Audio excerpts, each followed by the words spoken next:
Oi gente, tudo bem? No vídeo de hoje eu vou comentar sobre a primeira leitura conjunta que eu fiz com o Carlos de 2021 e também o primeiro calhamaço daqueles 5 calhamaços que eu me propus, que eu acho que era o menor calhamaço, mas enfim, eu tô falando desse clássico que é O Vermelho e o Negro do Stendhal.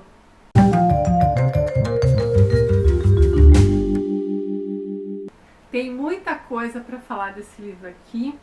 E eu acho que se não fosse por ser um dos calhamaços que eu me comprometi a trazer vídeo para vocês e não fosse uma leitura conjunta, não sei se eu gravaria vídeo, gente. É muito complexo esse livro aqui e tem muita resenha no YouTube, né? Inclusive de professores, né, que estudam particularmente o escritor. A gente está falando então de um clássico que divide opiniões, né? Principalmente por conta do seu protagonista, que é do tipo ou você ama ou você odeia, né? Ou as duas coisas enquanto a leitura. Eu posso dizer para vocês, eu defini essa leitura aqui como um livro que eu tinha tudo para não gostar, mas eu gostei. Gostei dessa leitura pelo contexto histórico, pela narrativa, pela maneira como o autor usou de muito discurso, muita narrativa psicológica por conta dos pensamentos dos personagens. Então vamos lá, vamos começar com uma coisa importante. Eu acho que para ler O Vermelho e o Negro, na verdade qualquer livro, mas esse principalmente, para você conseguir engrenar um pouco na história e entender um pouco do que o autor quis passar, porque ele é um romance, né? Mas dentro desse romance a gente tem muita coisa embutida.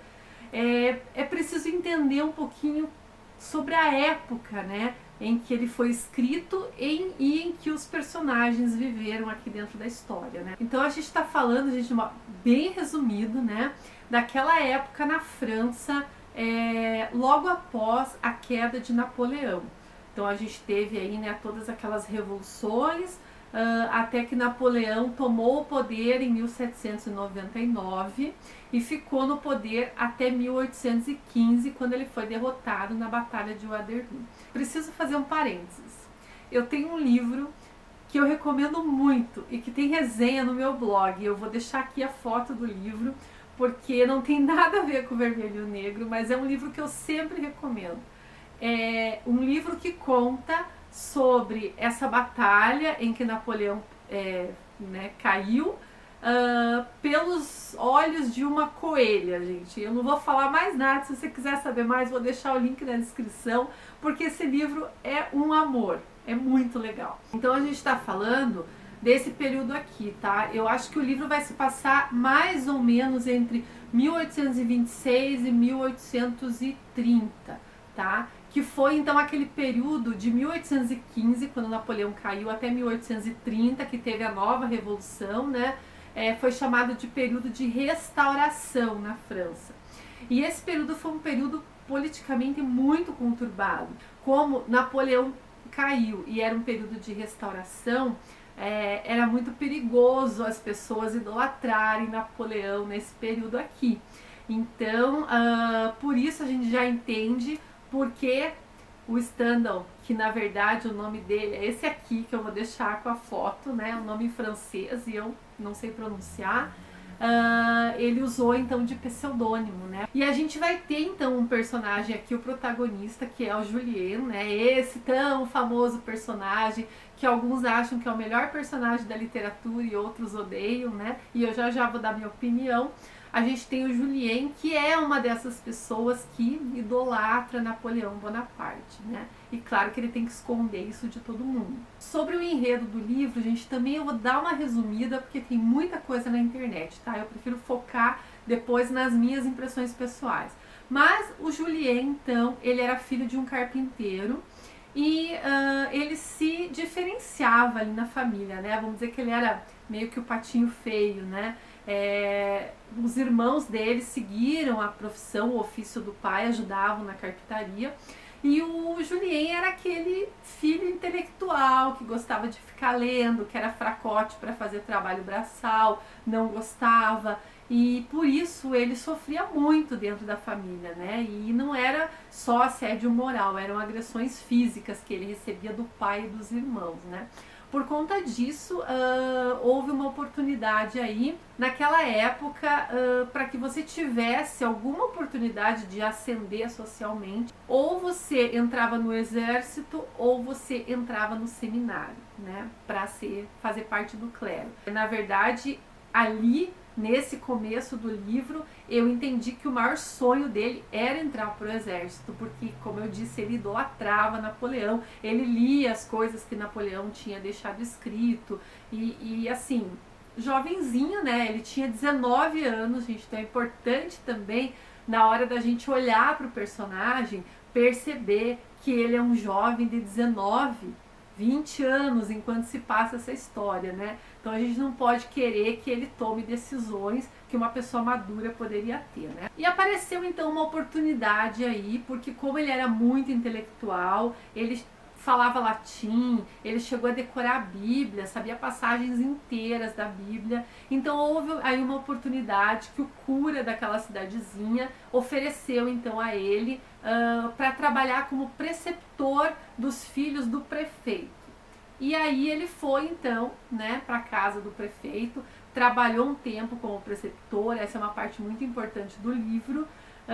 Só que ele acaba se metendo numa treta lá, né? Ele vai dar bola para a mulher do prefeito. O prefeito tinha um adversário, um inimigo ali que meio que competia com ele, né? Então ficou doido de inveja porque ele tinha um preceptor para os filhos, que era na verdade o Julien. Apesar de tudo, nesse ponto intelectual ele era muito elogiado, era visto pelas pessoas da comunidade ali como um jovem muito inteligente, né? Esse rival então do prefeito da cidade descobre, né, porque o Julien recusou uma oportunidade de casamento com uma empregada da casa do prefeito, né? Porque ele tinha sim essa ambição, ele queria galgar posições maiores. Então ele mostra sim em várias passagens ser muito ambicioso, ter um caráter até duvidoso, oportunista. E nesse ponto ele se dá mal, porque ele recusa então esse casamento que tinha um dote, envolvia dinheiro, mas era com uma reles plebeia também, né? E aí quando essa moça rejeitada, com o ego ofendido, acaba buzinando no ouvido desse rival do prefeito que o Julien estava de tererê com a sua mulher, aí a coisa toda vai por água abaixo, né? Ele tem que sair então da casa do prefeito e vai para um seminário, né? Tentando continuar aquela estratégia de eu não tenho nada a ver com a igreja, mas eu sei a Bíblia de cor, eu não quero ser padre, mas se eu precisar ser padre para ascender socialmente eu vou. E ele ficou então 2 anos nesse seminário, onde ele foi também meio rejeitado, né? Ele sempre era meio deixado de lado porque ele era diferentão. E a oportunidade de ouro vem depois então desses 2 anos no seminário, onde ele recebe o convite para trabalhar em Paris. Então ele sai da cidadezinha, né? Já tem uma ascensão aí e vai para Paris trabalhar como secretário de um marquês.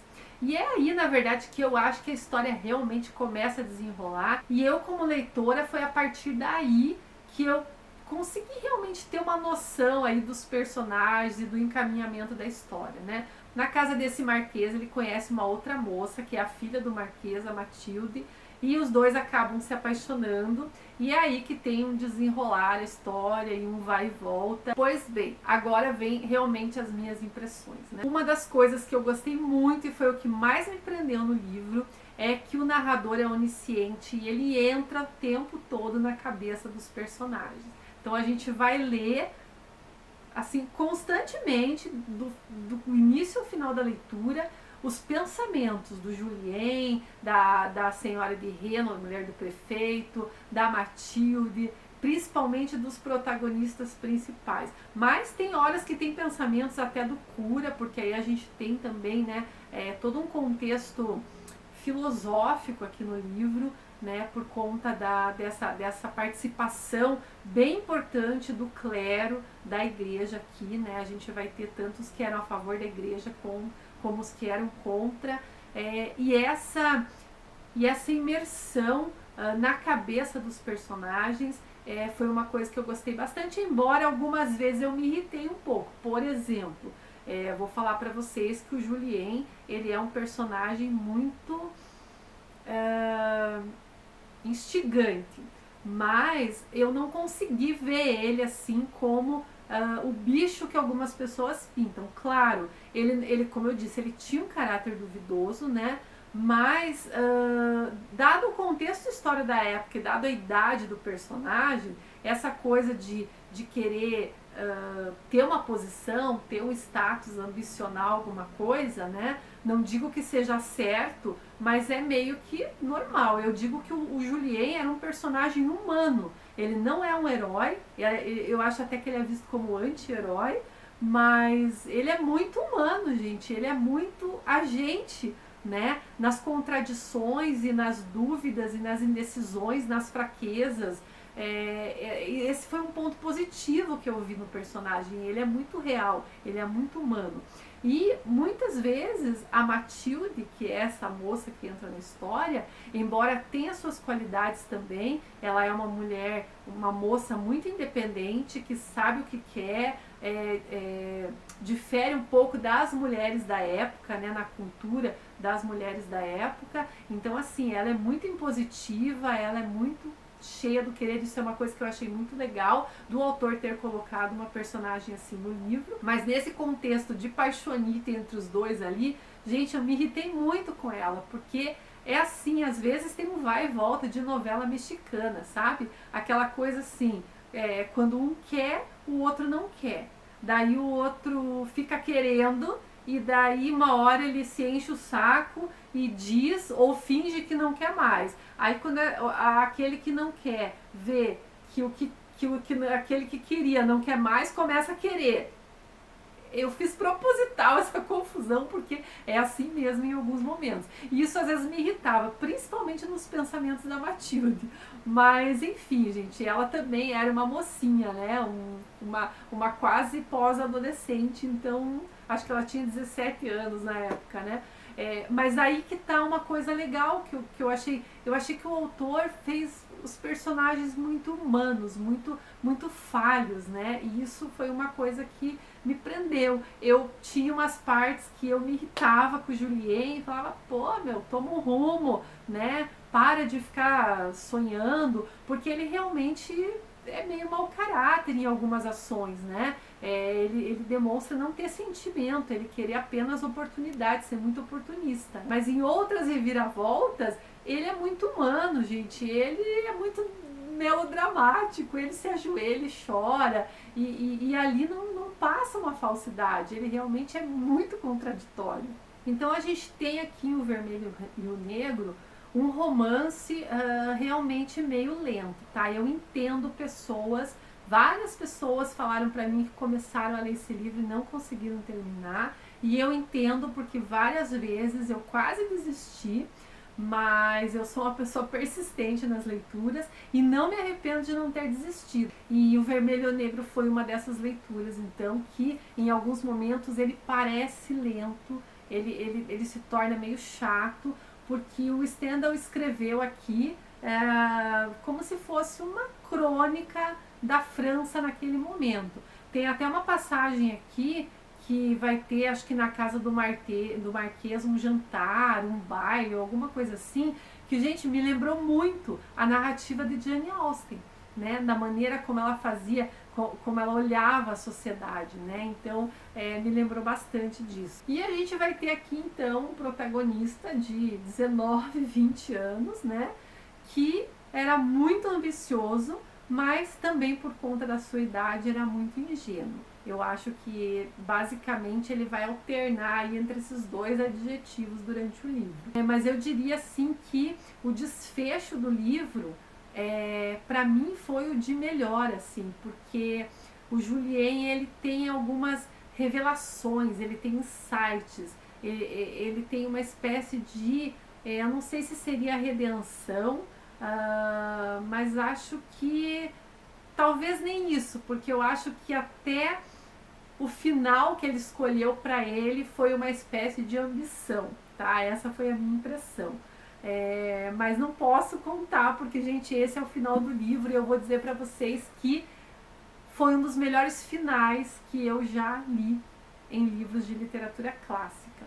O fato é que, para mim, foi um livro bem completo, gente. Ele tem parte psicológica, ele é um romance, de certa forma, um pouco psicológico por conta dessa leitura dos pensamentos. Ele é um romance filosófico, ele é um romance político, e, acima de tudo, ele é uma novela mexicana, na minha opinião. Então, eu posso dizer que eu gostei bastante, tá? Recomendo a quem tentou e desistiu, de repente, para, sei lá, dar uma lida meio dinâmica em alguns capítulos ali que são chatos mesmo, são lentos, mas que dê uma chance para a história como um todo, porque o fechamento dessa história, o desfecho, a construção dos personagens, é a primeira leitura que eu faço do Stendhal e eu já quero ler outras coisas dele, porque realmente eu me surpreendi com a narrativa e com a história que ele criou aqui, né? E a gente tem muito de história também, né? Porque aqui a gente entende bastante sobre esse período de restauração na França, principalmente os conflitos entre dois lados, né? E no final das contas, os aspectos humanos inseridos nesses conflitos, a gente traz muito para a nossa atualidade, viu? A gente vê que em certas coisas realmente as pessoas não mudaram, e parece-me que é uma coisa que vai longe ainda, né? Porque a gente não está mexendo só com parte externa, a gente está mexendo com ego, com ambição. É isso que o Julien mostra aqui no livro, né? O que a ambição de uma pessoa pode fazer e pode corromper em níveis muito maiores, né? E isso a gente vê hoje na nossa política, não só nacional, mundial. E é isso, né, gente? Então acho que é um livro bem importante aí pra gente entender, inclusive, contextos políticos aí na sociedade. Mas fica a dica então, e eu tô bem feliz que eu já li meu primeiro calhamaço, e calhamaço de verdade eu tô lendo agora em fevereiro, porque é o Faraó, que tem quase 900 páginas. Também estou fazendo uma leitura conjunta com o Carlos, com a Raquel. Agora entrou a Lilian no nosso grupinho aí. E fica a dica para vocês de novo, convite. A gente montou um grupinho no WhatsApp para essas leituras coletivas. Se você quiser, deixa teu contato, manda um inbox, de preferência um direct no Instagram, que é mais fácil de eu visualizar. E é isso, gente. A gente se vê no próximo vídeo. Tchau, tchau.